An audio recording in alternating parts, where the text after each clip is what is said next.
We want to remember because social media is such a pervasive part of our lives, right? It's like we need it and it entertains us and we need it for business and those kinds of things, but it's not a real picture of what relationships are or what connection between people is or how men think or how women think or any of those things. So that's one of the things that we want to always kind of keep in mind there. But another thing is that, you know, men and women are not there is this idea that it's a struggle for power in a relationship, that's very common. So it will be like, oh, she's got him trained so well, and he's doing this and that, or it'll be like, oh, you have to keep her in line and whatever. And people who opt out of that,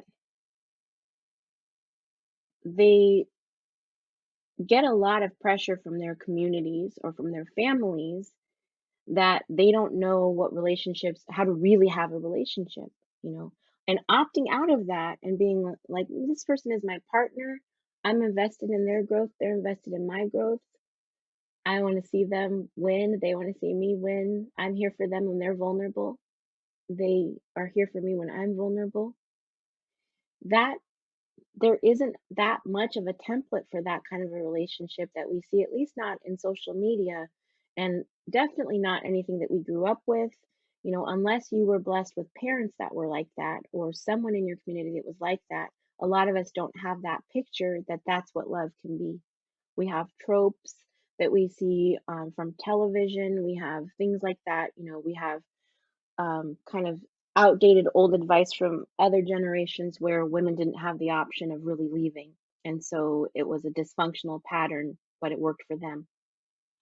So we get that advice.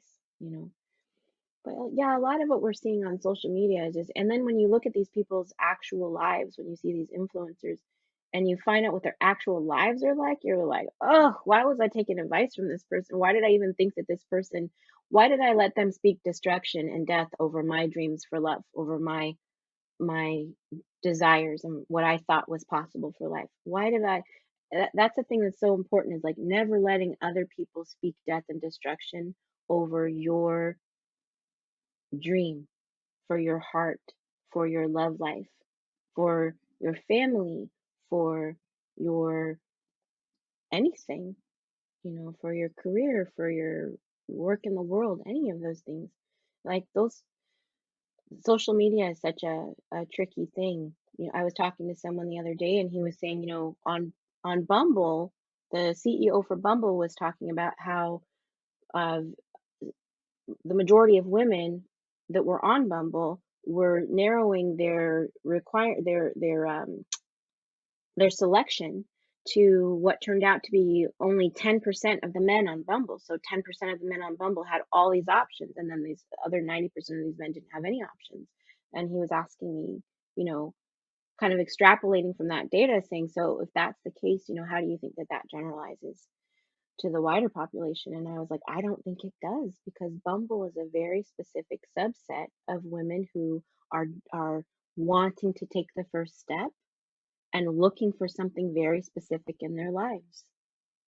And I don't think it does generalize to everyone else, you know.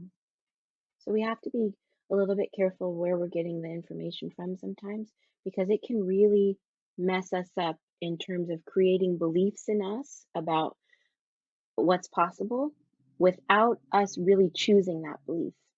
We're like, well, that's what is because that's what I see.